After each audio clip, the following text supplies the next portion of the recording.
Hello folks and welcome back to Shogun Total War. I am Step, and this is my first time using a webcam on my channel on YouTube. And if you were wondering why it's taken so long for me to produce some Shogun Total War content since I started covering Medieval Total War when I was covering its 20th anniversary a few months ago, there was no plan for me to have this break. I wanted to keep producing Shogun Total War content this entire time, but I had this idea in mind for this this video series I'm going to be doing right now, and I wanted to use a camera, and it just turns out that I suck at this. I'm really bad at doing any of this, any of the recording, any of the, you know, the camera stuff. I'm just not good at it. So it's taken me a while. If you're subscribed to my channel for Shogun Total War content, even wondering what's going on, I apologize. It's coming back. I'm doing it now. I'm back on the Shogun Total War train. I miss this game. Being back in it feels so good. And I'm really looking forward to getting into this new series with you because I'm going to be continuing, in a sense, something that I was doing before, which was the historical battles. Now, I've already played... Let's just get right in here. I've already played all of these historical battles, but I have not actually touched any of the historical campaigns. Don't be confused by that. The historical campaigns are just a series of battles that are linked to a specific general of this time period, and that's all that is. There's no campaign involved. It's just the battles themselves. And I didn't end up finishing these or doing the rest of these just because I wasn't too enthused by the actual historical battles themselves. I enjoyed playing some of them, but once I played them off camera and I got used to knowing how to beat them, and then when it came time to record them, I didn't think that it was a really fun thing to watch, honestly, because the surprise was gone, all of the drama was gone. And that, coupled with a conversation that I had with another YouTuber who goes by Brought to Bear, sorry. And he covers a lot of Total War stuff, including a lot of the historical battles for these games. And I was watching his battles, and he got to the Battle of Odawara, which I believe is the toughest one in this game. And he told me not to watch his battle until I've played it myself first. And that gave me an idea for this.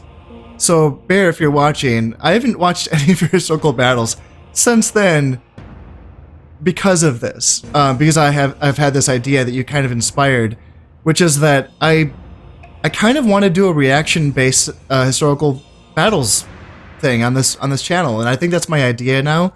That way, that's why I got this camera going. That's why I'm doing this, because I wanted to capture some of the, you know, the drama and the excitement and the failure, because you're going to be seeing me fail and lose these battles as well.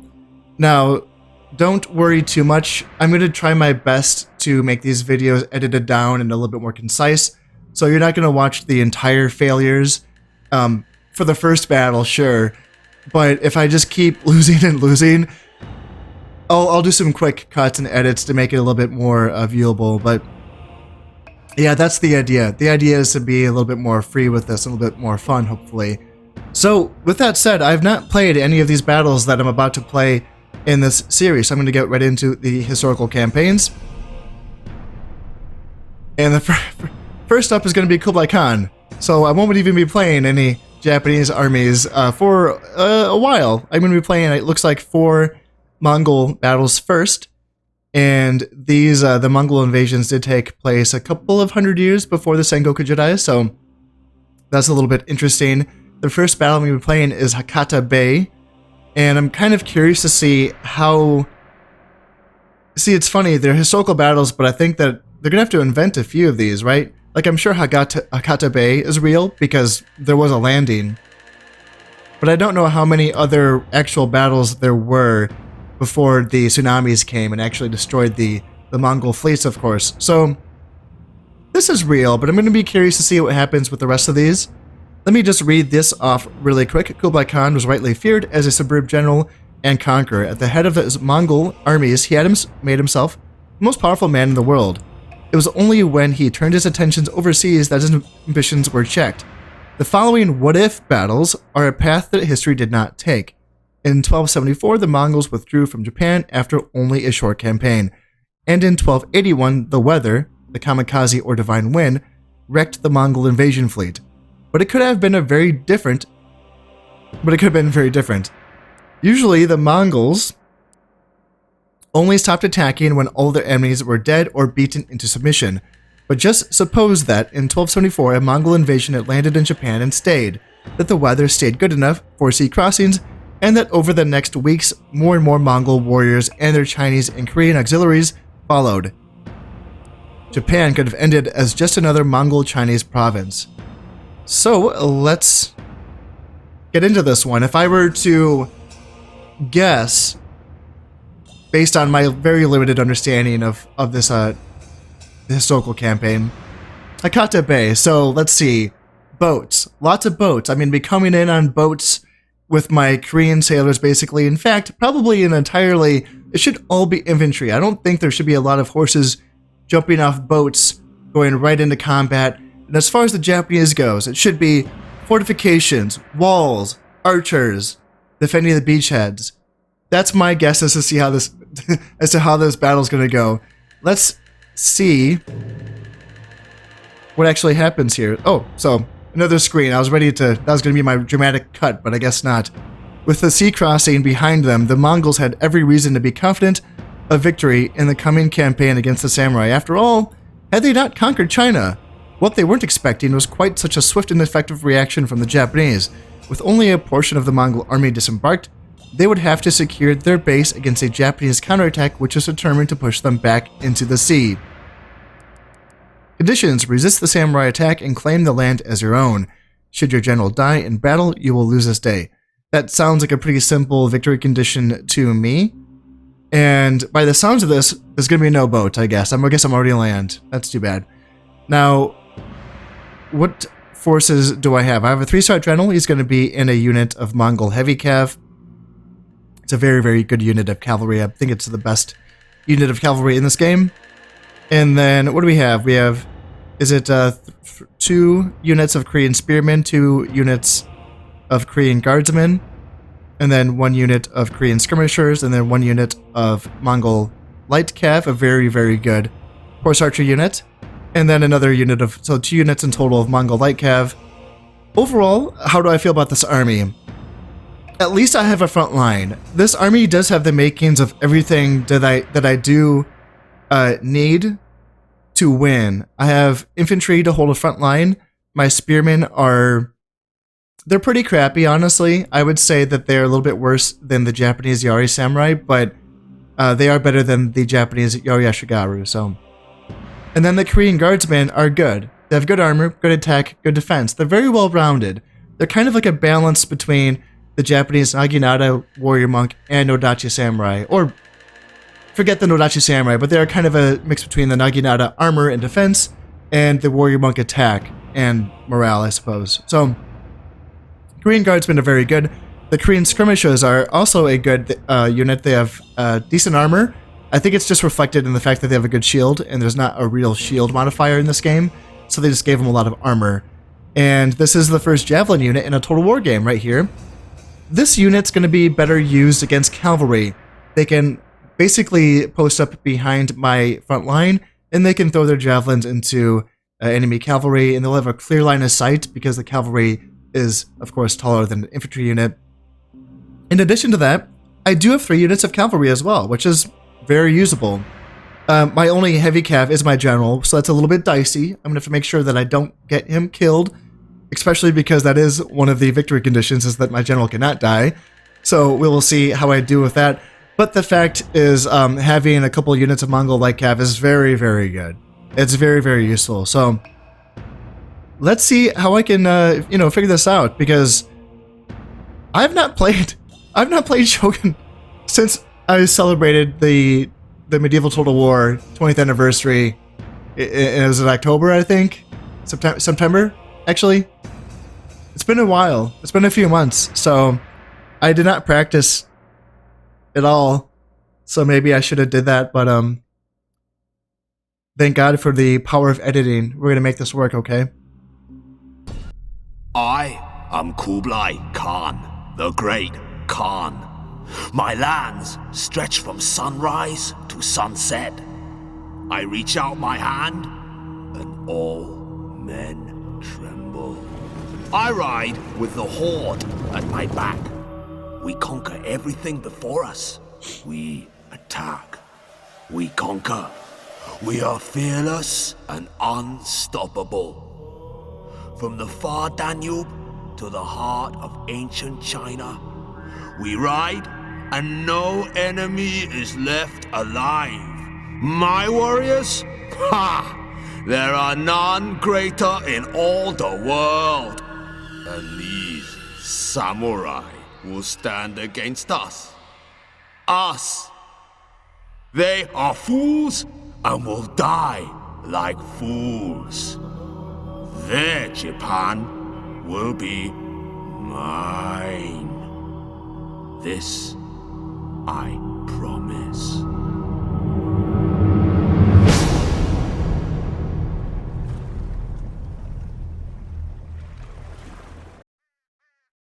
It's interesting that they did use the same cinematic for this historical campaign as they did use for the Mongol campaign when you play the Mongol invasion. So that's, I suppose they wanted to get their money's worth, right? I mean, that's what I would do. So this is the beachhead. We have to secure this, otherwise we're gonna get pushed back into our. This is the invasion fleet too. We have, what do we have? 4, 5 boats. Yep. That's probably what carried this many men, and more are coming. More are on the way. Now, this is not a great position to be in, and this was what's interesting about playing these historical battles, is that you're put in situations that you would not typically choose to be in if you're playing a campaign, nor would these be army comps that I would be choosing either. In the Mongol invasion campaign, you can't really choose your army comps anyway, you just have to roll with what you are sent from the mainland. So if you've played that campaign, you're kind of used to using some janky armies. In this case, having, as I said before, some skirmishers, some infantry, and some cav that's actually acceptable. There are no infantry archers for the Mongol army. That's a huge hole that they have in their army roster, but other than that, they are fairly powerful. So typically, when I'm getting ready for a battle, what I'd be doing is grouping up my men into sections, like a front and then a left flank, right flank, and then possibly reserves.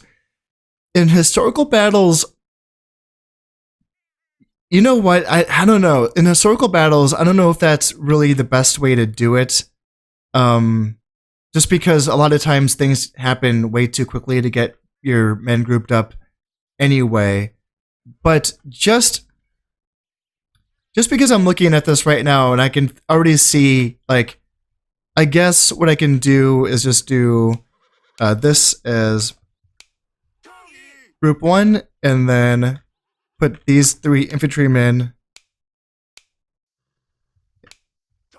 into Group 2, and then put the 2 Mongol light cav into Group 3, and then why not Group 4 for them. So let's just check 1, 2, 3, 4. Oops, I forgot to. There we go. 1, 2, 3, 4. That looks good.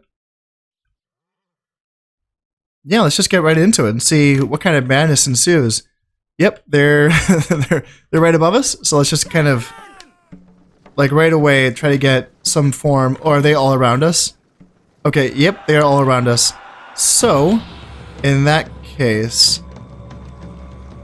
let's form up on this ridge here with that wing, and then form up on this ridge with this wing, and then let's take my light cav and start harassing it on this side. And then, yeah, heavy cav will kind of just have to make sure I keep my general alive, remember? So let's go there, and how are we doing? I just remembered okay, so my skirmishers are in my first group. I didn't even pay attention to that. So let's use our group formations and make sure that they're going to be behind my melee soldiers. And what do we got on this side? We got crossbowmen, we have some Yari cav, samurai archers, spears. I'm not seeing anything too deadly on this side, but I thought I saw some Nodachi. Yes, there's some Nodachi samurai on this side. Looks like they're being less aggressive on that side, which is really good for me, because this is their most dangerous side, in my opinion. So let's get spearmen to, like, hold here, and let's watch these Nodachi samurai. Actually, I want to get some shots in on those Nodachi Samurai. We are shooting at these Yari Samurai here, but we do need to make sure that my guys run away from that. And how are we doing on this side? So they're going to charge right into... Ooh, my skirmishers, that's not how I wanted things to go at all. The skirmishers were supposed to be... Let's see, let's go here. And then, yeah, skirmishers, you go back here. Spearmen, go up here. And yeah, I need my skirmishers back here so that they can throw javelins into the enemy. And let's see, spearmen, let's just go like that. And there's the Nodachi Samurai. And let's see, samurai archers. Let's see, need to get you guys here.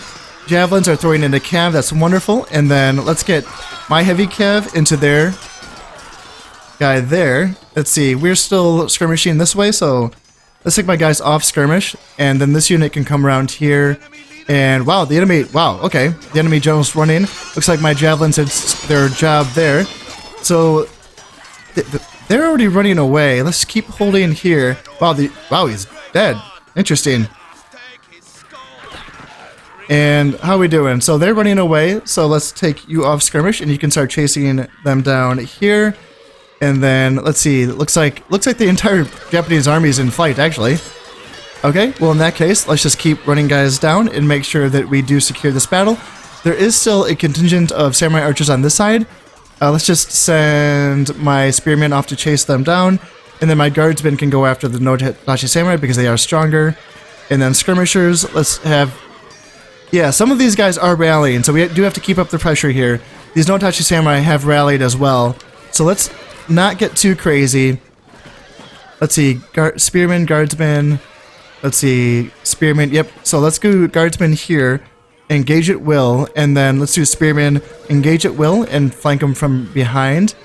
And then, how are we doing elsewhere?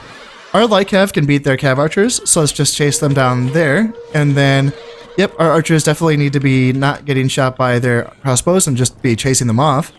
And it looks like, I mean, if their archers think they can hold up against my general, it just really depends on if my general dies or not. There's 46 men left in his unit, so hopefully he doesn't. And let's just send my skirmishers into melee. They don't do great against these melee units, but I mean, if they're going to run away, that's perfect. So let's send you into melee against these archers. The Nodachi Samurai are running away. That's their best unit, so that's wonderful. And my spearmen, guys, do you want to help out? And same with you. Help out as well. There is a chase to be getting underway here. And most of their army, if not their entire army, is in flight. In fact, I'm kind of surprised that the battle hasn't ended already, but I'm not sure what stand the Japanese hope of accomplishing here. We have ourselves a rallied unit of cav archers, but I don't think they're going to be standing for very long here. Yes, they are done for. And, you know, it's funny, going back to this game after playing exclusively just Medieval for the last few months, it's interesting to see. I'm pretty sure in Medieval, they would just end the battle once everyone starts running away. And then in this game, you have to chase everyone off, actually. I'm trying to remember. Well, I don't know. I suppose... I'm trying to think. In Medieval, you do get a chance to chase down routing units. Maybe it's in custom battles. Maybe in custom battles in Medieval, once everyone's either dead or running away, then the battle ends. Because, like, this is basically a custom battle, right? Like, what's the point in carrying on here? Hey, there we go! That's my first victory with the historical campaigns. My general did not die, and I was able to rout them off the field. That's wonderful. Awesome.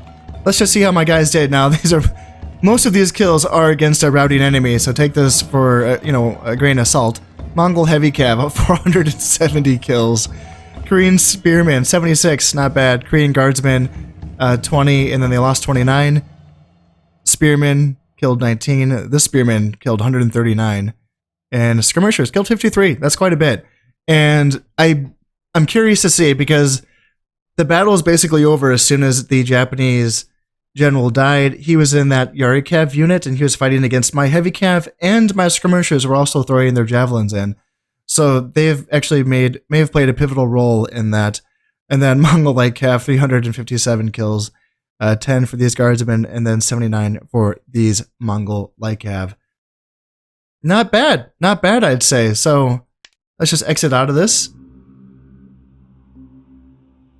And yeah, that felt pretty good, I gotta say. I mean, obviously it was a little bit too easy.